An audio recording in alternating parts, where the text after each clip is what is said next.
Success of the Basics of Gracie Jiu-Jitsu instructional series, along with the free bonus tape, How to Handle Stand-Up Aggression, inspired hundreds of students to write me requesting this series on street self-defense. In these tapes, I'll show you how to handle real-life threatening attacks using our proven Jiu-Jitsu techniques and prepare you for the violent streets of the 90s. In the second tape, you'll learn how to defend yourself against collar and head grabs, kicks, and knife attacks. If the attacker comes up and grabs me by the collar like this, I want to confirm his grip by holding the wrist this way. The second hand, I'm going to slap the elbow as I step forward at the same time. I want to wedge my elbow on my hip so that he can't push this down. If I don't rest my elbow, he can force my arm back. But as I wedge my elbow on my hip, he can't push this down anymore. So I confirm the grip, take a step, and wedge the elbow on my hip, and now step behind him. To break, I will push the elbow up with this hand and lift it up to stretch the ligaments on the shoulder here. One more time, please. So he grabs the collar, I'm going to confirm his grip, take a step, and wedge my elbow on my hip this way. From here, the leg steps behind him. I want to keep his hand glued to my chest all the time so that he doesn't break away from me. So have your base planted this way and not this way. So what you want is take a step back to plant yourself in base like this with your arms this way. The position of the hand should be with the hand wrapping around the thumb to prevent the heel from coming into your hand. So as you step back, the hand wraps over the thumb like this. That's what you're looking for. So throws the kick. Wow, that's the move I want. Wrapping the thumb so that I can then lift him up afterwards. Once again. Right. The idea is in order to hit me with a kick, he needs a specific distance. Stay here for a second. Get through. When he throws a kick, both of you, he needs this distance to hit me with a kick. Once again, please. As I step back, you miss the foot. Once again. So just by stepping back, I'm safe against his kick. Just by stepping back, I am in a safe distance. So as I step back, and if I lift my hand, I now have base, I have his leg here, so I can then flip him over and complete the motion. On here, that's the move I want. On here, and then lift the guy to bring him back. Let's do the same thing from the other side. So when the person comes with a kick, I want to step back, in base, and then hold on to his foot this way. Remember that the idea of this step back is to end up in a good solid base. You don't want to stand up like this with the legs straight back. Do a slight turning of the foot so that you can be in this kind of base. So that's the move, and the hands like this. Wrapping with the hands in this position. You don't want to be like this position with the hands so his heel doesn't hit the tip of your fingers. That's the move. Just as I said, just by stepping back, you'll be safe against the kick. In order to prevent him to regain his balance and try kicking again, if you step back and grab this, he can't get his base again. From this position, you can just lift him up. One more time, so let's move. Here, and let's move back. Okay, back to the side. Then there's another kind of kick when the person swings the leg around this way. You trap the arm, come in here, completely move this way. So when the person swings the leg, block here, come in, completely move this way.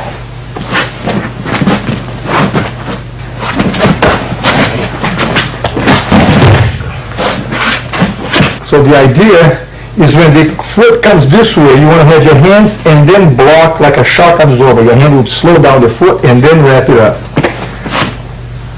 And then give it. And then wrap. Don't shoot my foot. Yes, and then wrap up. The hands are to do this motion. Right, thank you. Right, put that one up. Right, and wrap up. And then wrap up. From here, I clap the leg, turn in. I'm going to brace my arm on his chest or put my hand on the chest, bring my leg behind his leg and trip him back. One. From here, I'm in base. Take my time to establish a good position here and then trip him back over the leg.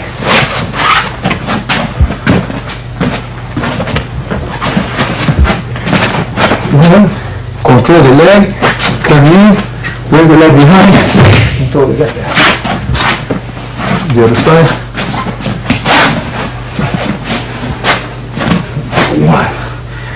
Grab this myself in here.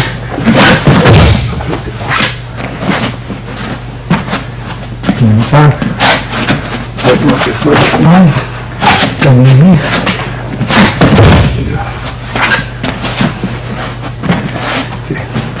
If I'm against the wall, and the person is coming towards me, to keep me here, I can no longer step back and I'm going to be squeezed against the wall. So what I want to do here is pivot and then come back with an elbow strike. So I want to stay in position and turn this way. The trick is the pivoting on this foot so that I can turn my whole body and the hand deflect the foot as it comes towards me. And then I have an elbow strike. 1, 2. That's good. 1, 2. You could use either leg and your movement is the same. You can either deflect and then use the other side, or even if you use the same arm, the hip would work the same way. 1 and then come with the elbow strike. Let us see the same technique from this wall so that we can have a better angle.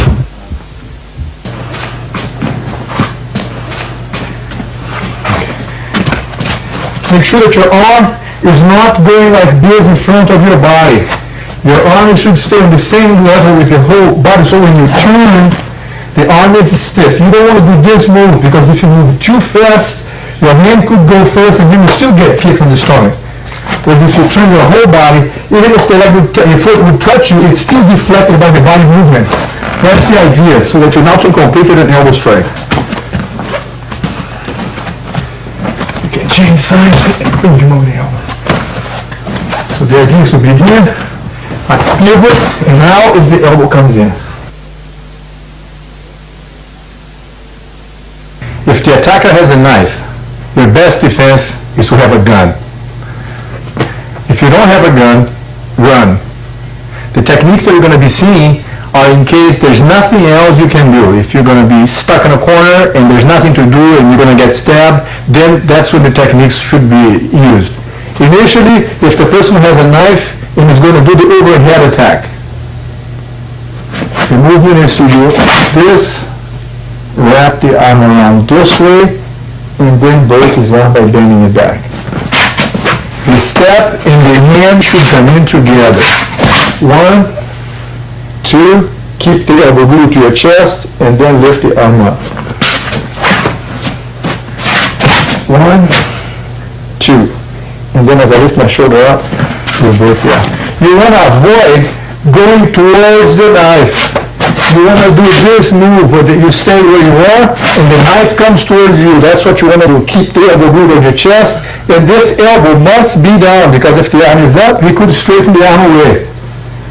So be sure that you keep your elbows together, his elbow glued to your chest, so that you can now lift up your shoulder and hyperextend the ligaments on the foot. Once again. 1, glue the hand to your chest, and then lift this up. The purpose of this backhand is to prevent him from putting the knife away. If I just use one hand, he could pull the knife away and get away with it. So the second hand is already here, so he can't pull the knife away. I'm going to wrap the arm around, keep the hand glued to my chest, and then lift the arm up, forcing him to let go of the knife. When you step forward, you want to take a step, and again, think about your base. The idea is to find yourself in base with both hands coming up this way. Keep the hand glued in your chest, and then lift the arm up. It will help if when a person comes up with a knife, the first thing you want to observe is how is he holding that knife? Does he have the knife like that? Or does he have the knife like this, which indicates he's coming underhand? So again, if he's coming overhand, his knife has to be in that position. When he brings the knife up, one, glue it to your chest, and then lift the arm up this way. Let me change that a bit.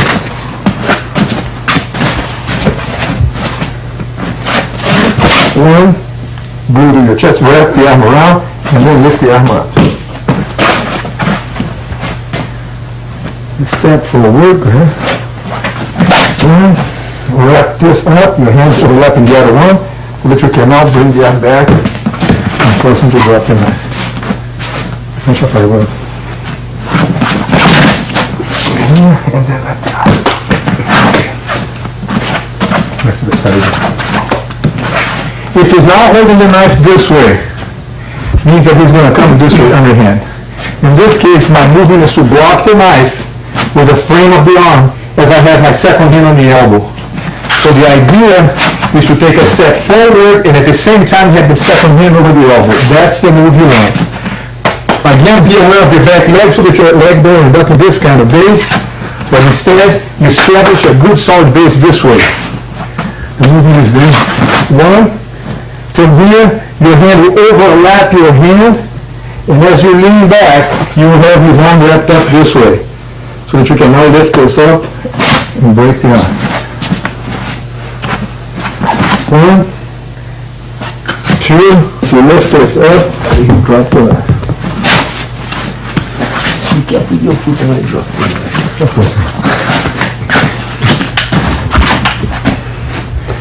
The idea, one, wrap the arm and then here, adjust the arm to your chest, and as you lift your arm, you drop the knife.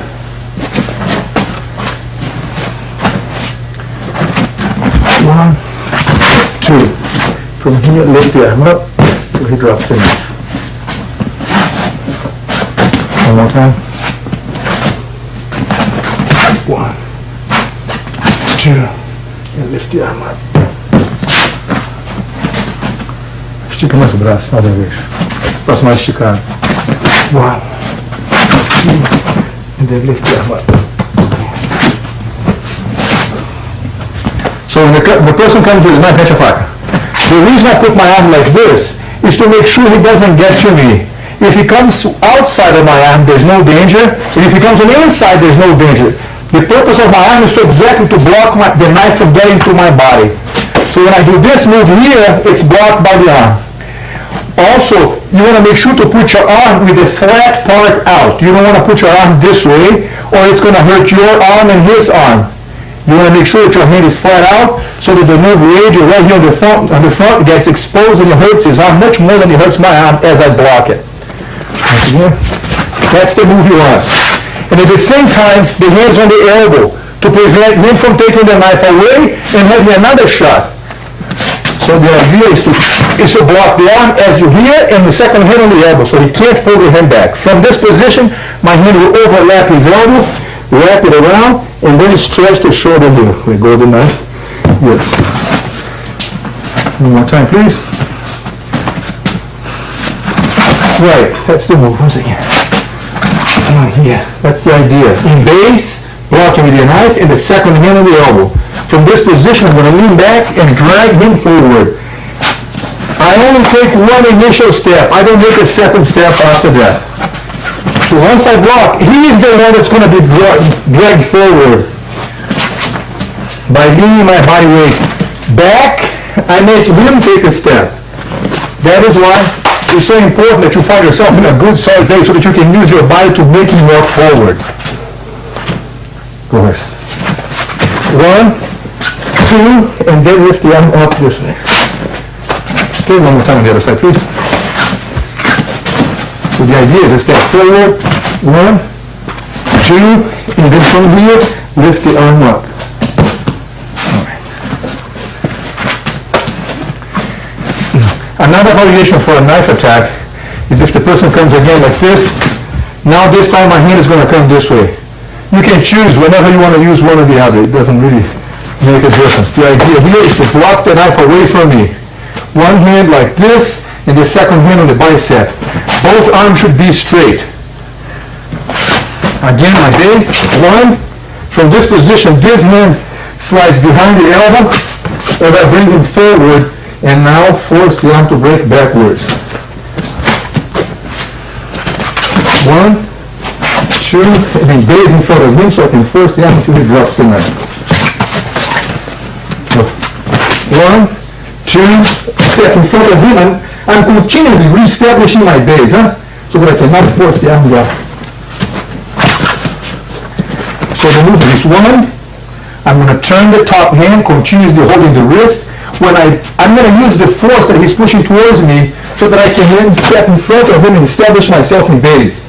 Think about your base at this point so that you can, with the shoulder, force his arm up. Nice. 1, 2, 3. That's the move. From here, force the arm up. Once again. 1, 2, 3. What did I happen for?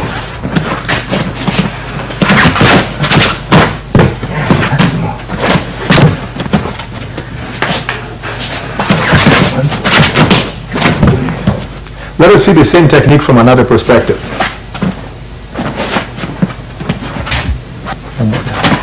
One, 2, and then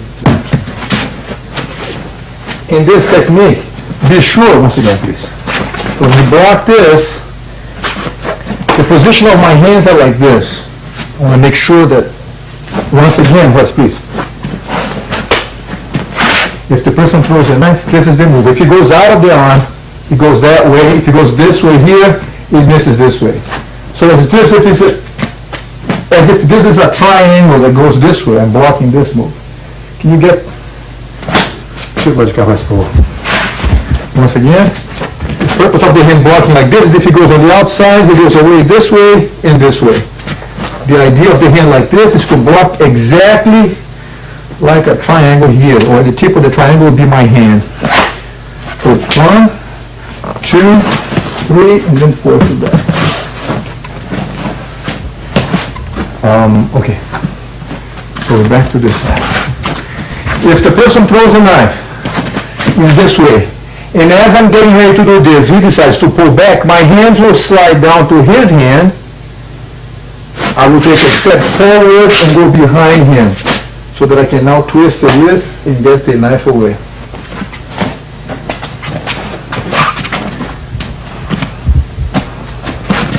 One, 2, 3, and then get the knife away.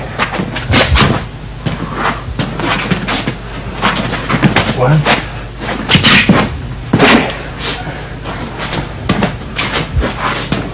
push a knife. 1, 2, and then go this way. My goal is always to bring his arm up. If the person resists, that's when my hand slides down. Be sure that you don't end up on the wrist, because it could turn and I don't have the control of the knife the way I'd like to have it. Go to the hand, because now I have a much better grip and I can then get a much more stronger control in his hand. Let me do this on the other side, please.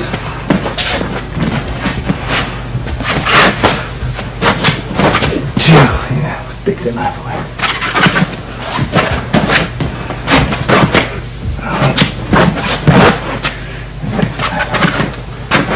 One more time.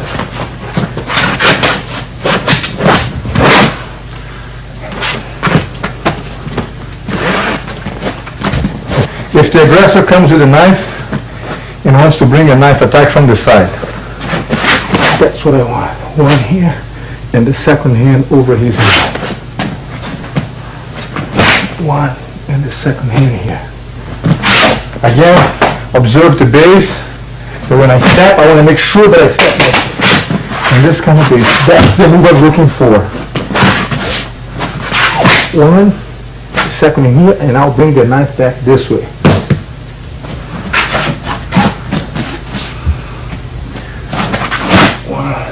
That's the move. I'm going to keep my hands glued together here so that I can now bring the across.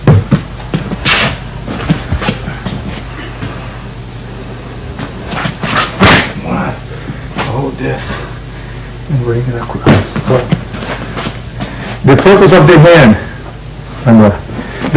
hand, working this way is so that I can protect the side of my body with this arm. So I want to block here, and the second hand comes over his hand, so I can have a better grip by holding his hand, half over the thumb. One, and here. Keeping my hands adjusted against each other so that I can bring this across. One, two, keep this together, and then three.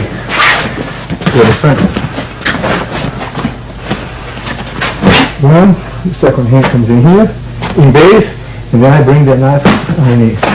Once I have the hands like this, it's almost like I want to bring the hands, swing the whole arm across. One, and then come under.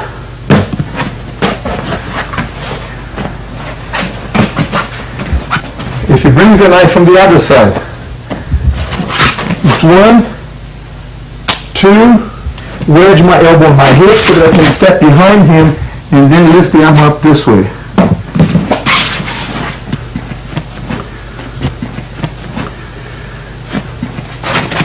One.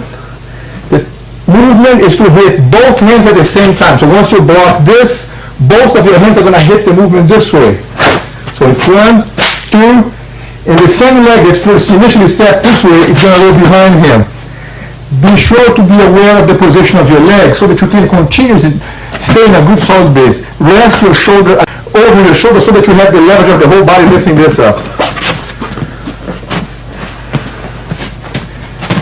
One, two, three. I'm continuously readjusting my base so that I always have leverage and power to lift the arm up.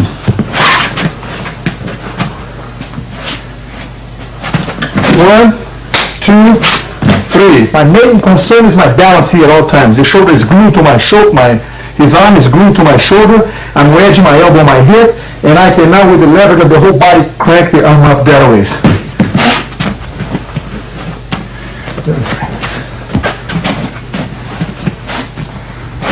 One, two, three, and then lift it up this way.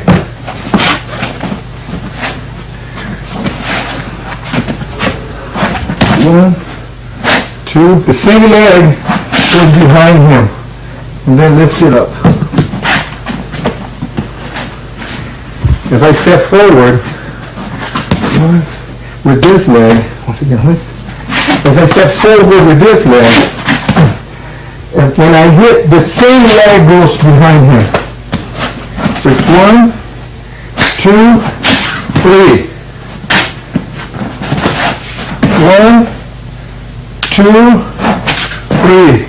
It's important that this hit is a simultaneous hit so that you have a better chance to force the person's arm turning into this angle.